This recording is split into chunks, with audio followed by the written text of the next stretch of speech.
What's up, YouTube? It's your boy P, and today I'm showing my endgame setup for Volguard Spectres that takes advantage of a powerful synergy with Gas Arrow in order to completely obliterate all the endgame content we've thrown at it in one click. Now, this is a pretty tanky build. We're sitting at 11,000 combined energy shield and life with a very high block chance. And I would say we're hitting this with pretty mid to somewhat decent gear for what you'd expect of a pretty experienced Path of Exile gamer like myself. In other words, we can scale this drastically further. We're only scratching the surface. This is a pretty attainable level of defense, and it makes the endgame pretty comfortable. As for the build's playstyle, you click on an enemy and they will explode in a ball of fiery death, possibly blinding you slightly in the process. It has really good clear because of the Volguards, and the Gas Arrow helps direct their fire in order to clear out the priority targets immediately. And this is important. If you're playing a Spectre build with no command button at all, they're just going to be having kind of janky AI, attacking random stuff, maybe not even attacking at all. Your Spectres will probably die. The way we play it in this build is the way I'd recommend you play any Spectre. If you are commanding the attacks, you are not going to have your Spectres die nearly as much. It's night and day difference. As for supplementary buttons, technically we do have a second and third button. You're not really going to have these in your normal rotation, but you can kill a Spectre with Soul Offering, and you can curse the enemy, and you might want to take advantage of these in the truly difficult boss fights because you might as well. It's easy and you'll get the fights done much faster. Alright, excited to share this build, so let's just hop right into it. I'm going to start things off by going over the Sport Gem priority while I explain the core concepts that tie our minions together, as well as their synergy that makes such a powerful endgame setup when we have everything together. First up, we're going to touch on the Skeletal Snipers because these are the core pillar of the build, even though we only use 2 of them. So we're actually having 0 attack damage on these snipers. We're completely leveraging everything into their command ability, Gas Arrow. Commandment allows us to have twice the uptime, aka twice the damage on our command skill, and then we're using Bidding for a 30% more multiplier, Feeding Frenzy for a 30% more multiplier. Muster gives us 7% more for each different type of persistent minion. We have 4 different types for a 28% more multiplier. Now, you can't actually stack a ton of little Spectres. I think all Spectres are lumped into the same group. So that is a maximum of 28 here. Possibly more if you do have the Skeletal Warriors summoned through your Bond implicit, or Scepter implicit. The final scaler is Immolate support for a 30% more damage multiplier, and this is actually not going to show up on the tooltip. So the Gas Arrow Explosion tooltip right now, mine is set to 42,000. And just keep in mind, we will ignite everything guaranteed. So this is always going to be a 30% more multiplier on top of this value. Now, you might be asking, how are we guaranteeing these ignites? It's through the Spectre Volguard. And there are multiple different Volguards in this game. You're going to have to use the Mobalytics link in the video description where I explain exactly how to capture the right one. I just want to get right into the sports in this video. So this is our main AoE clear ability. The gas clouds are pretty good. They're really big explosion. However, they are much smaller than the way we scale the Volguards. We're scaling this with Scatter Shot. This does help to overlap the explosions to shotgun, and it just gives us really good clear. Martial Tempo for more attack speed, as this is an attack and we want them to go off much faster. Magnified Effect for wider explosions. Ingenuity, reduce the cooldown because this is a cooldown ability. And the final one is simply a damage link. I opted for Fire Infusion. As you can see, the damage right here, 7,400. This is going to be scaled higher because we're overlapping a lot of different grenades. These guys are what is igniting everything, and they also automate this explosion damage from the snipers. As these gas arrows don't automatically explode, they do need to be ignited. However, we are dropping them with a command skill, so these Volguards are going to throw their grenades and auto-ignite that target. Next up, I guess I can just mention, I do have clarity in my Scepter implicit. You do not need to use Malice. Malice is nice for scaling crit, as I do go a little bit of crit on the tree. The other options would be Stoic Scepter, which gives us the Discipline aura. Discipline will scale our energy shield. I do believe we can probably hit close to 20,000 energy shield with very, very min-max scaling. However, even with pretty comfy to get gear, 9,000 feels more than enough. So it's up to you whether you want to scale damage or you want to scale defense. The next option would be Rattling Scepter, which gives us the Skeletal Warriors. And the upside of Skeletal Warriors is you do get the 7% more on the snipers. Also, we are using Pain Offering to kill a minion in order to get a lot of attack speed. And I have this set up to only target our clerics, and I only have 2 clerics, so it kind of sucks to kill one in order to get damage, but that's what you got to do. If you did have the Skeletal Warriors, obviously you would put Sacrificial Lamb onto the Warriors, so these are always the ones getting killed, and you don't care how many of these you killed, so you can actually buff Pain Offering more. There's a specific support gem that kills 2 minions and makes the buff effect even higher. So basically all 3 Scepter implicits are very, very useful for us. Moving on to Storm Mage. We only want one of these, and it's here to give us the 7% more multiplier, as well as hopefully apply Shock. Now, as I've been listing these supports, they have been in order of the priority that you should be using them. For these that aren't max link, you can probably get all of them. I have Conduction, Lightning Mastery, Arcane Tempo. You need to have Conduction here to apply the shocks. And basically after that, you just try and scale the damage as high as possible. Arcane Tempo is pretty good. I'm not sure if Lightning Mastery is the best here. You're going to have to play around with your build to see what scales it the best. Skeletal Cleric. We have 2 of these, and they help revive minions as well as heal them. These are pretty cheap, and it's nice to have them.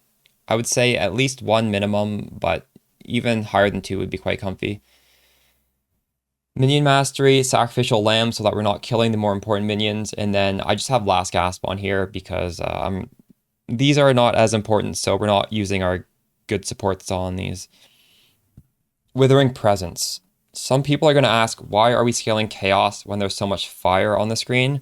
That is because, well, first of all, we do a lot of fizz damage. We do fire damage as well. Our damage is pretty mixed. However, every bit of damage your character does a lot of chaos damage through our ascendancy points. So no matter what kind of specters you end up swapping to, Despair and Withering Presence are going to be great with our Atlas tree, or with our passive tree structure.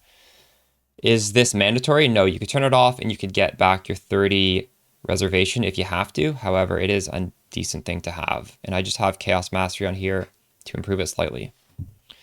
Next up, Convalescence. I do believe this is bugged. I'm going to explain how I'm using it right now, but if it doesn't work like this, honestly, you could just turn it on for 30 for 30 spirit, and it is very powerful. So the way we're taking advantage of this being bugged and using it for free, you just set it to Weapon Swap 2, and I think you may need to have equal spirit on both 1 and 2. So this is a good scepter with 162 spirit. My second weapon swap is only 165 spirit, nothing else. This costs me nothing.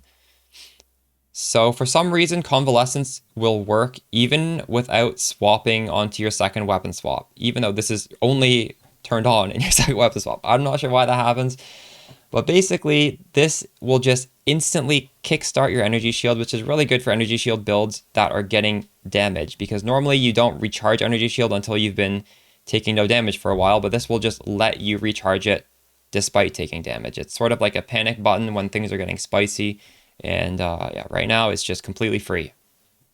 Pain Offering, you press it, puts up a cleric on a spike, and then you get 31% increased attack speed, which is a ton of damage here.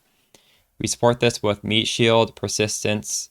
I Fauna Rage here. You could also do Fauna Mana. And again, you could do the ones that kill multiple warriors in order to scale this even further.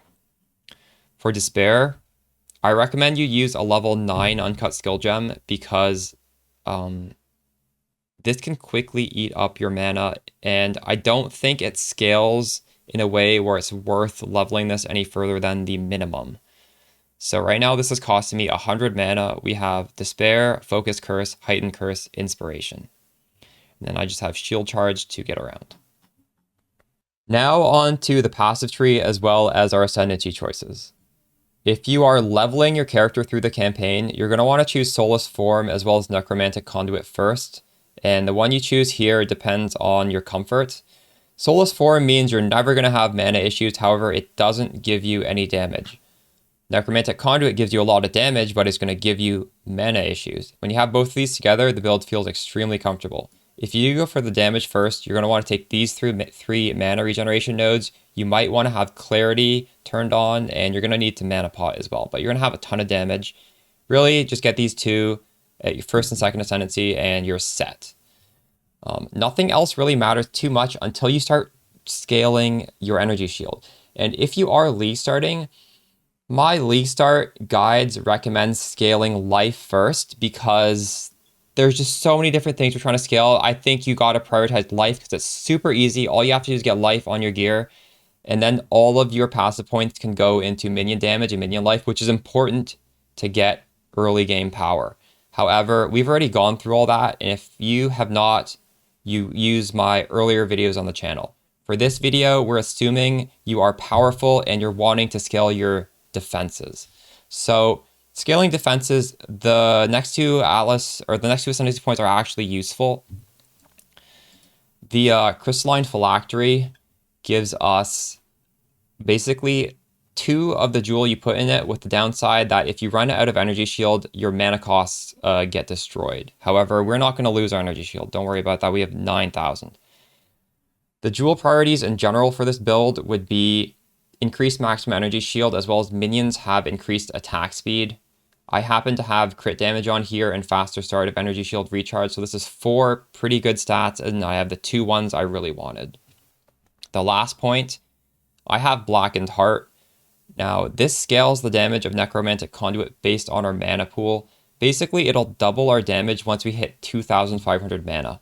So I do not have nearly enough mana for this to double the damage, but it is still giving a decent chunk of damage, and there's really nothing else worthwhile. Now, some people are talking about Eternal Life being useful because it is essentially 15% damage reduction because of the 10% here and the 5% here. However, this is a meme, and I highly recommend not taking this for our build. Let me explain why. Right now, 15% of damage is going through our energy shield. So if we lose all of our energy shield, that would be 15% of 9,000.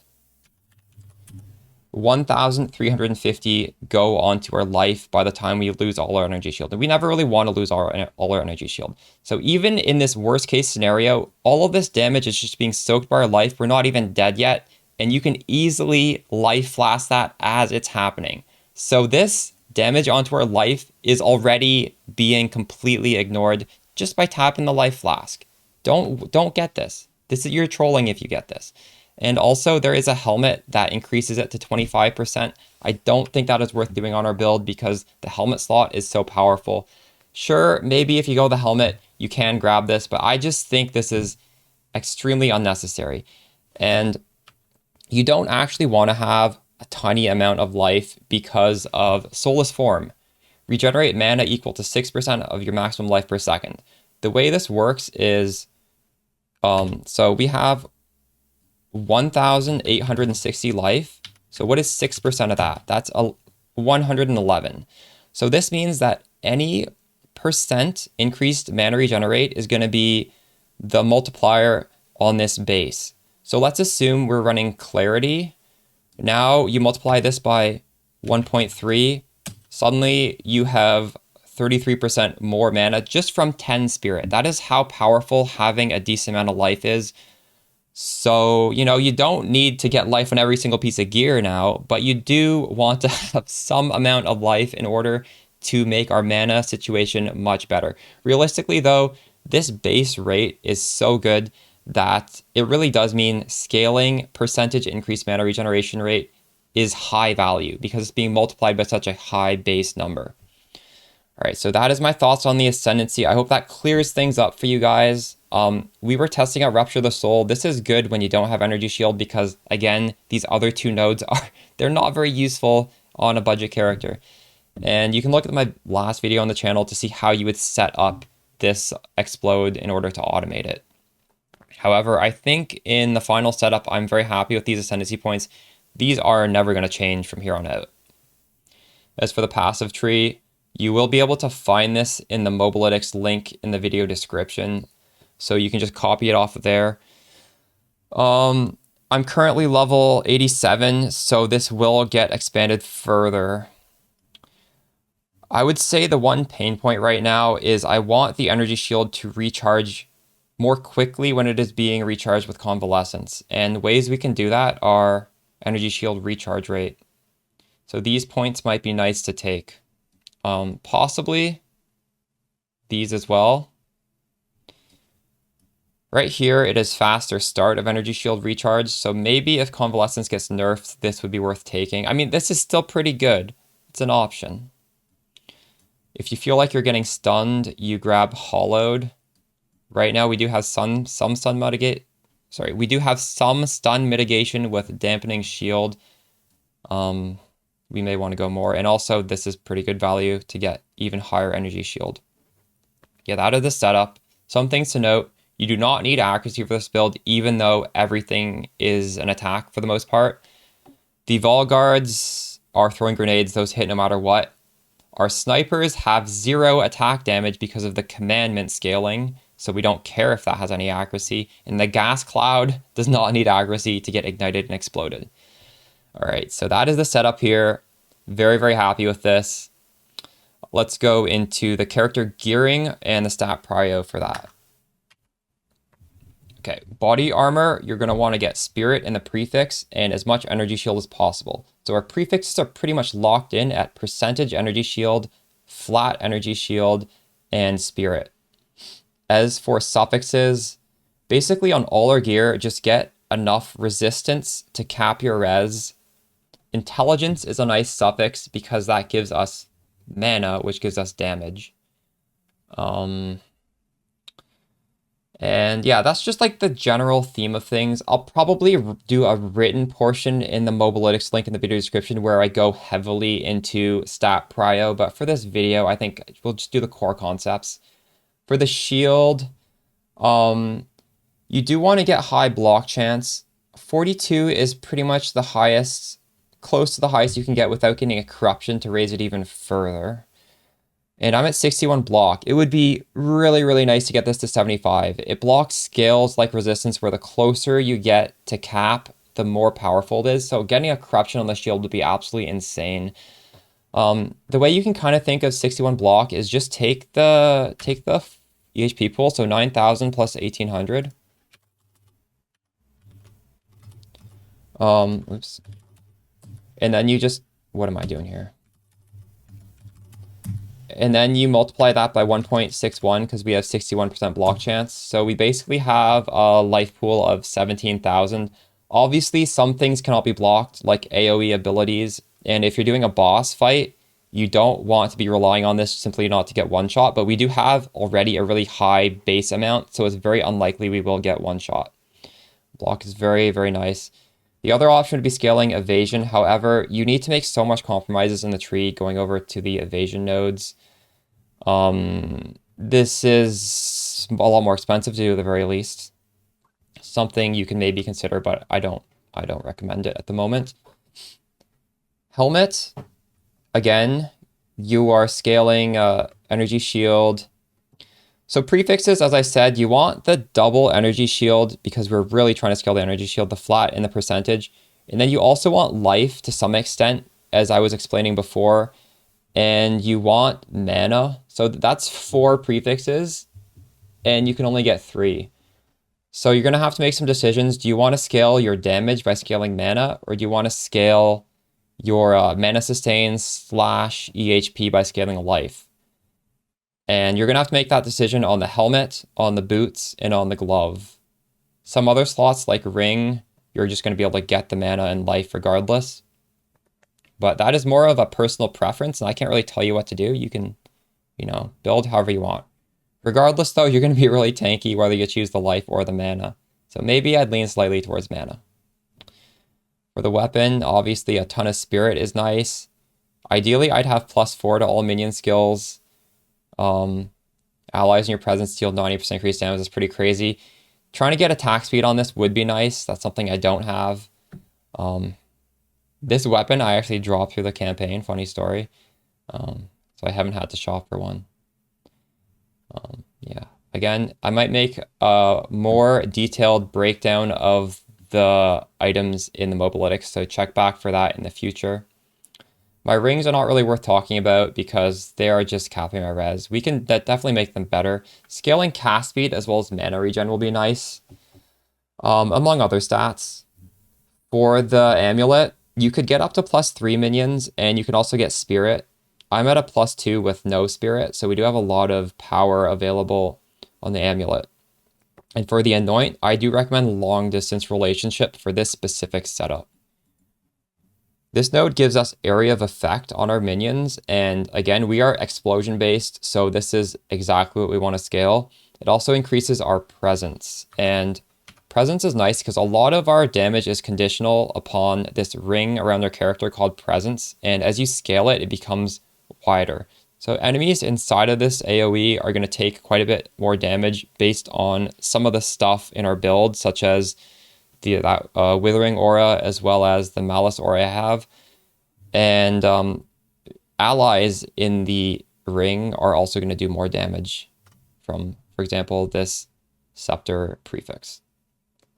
Okay, that's the quick rundown of the gear here. And I think that's a brief rundown of the character. I hope you enjoyed the video. I hope this helps make your Spectre build. Spectres feel so great right now. I am excited to keep lasting. So we're going to log on to Twitch after this goes live. I hope to see you there. Take care.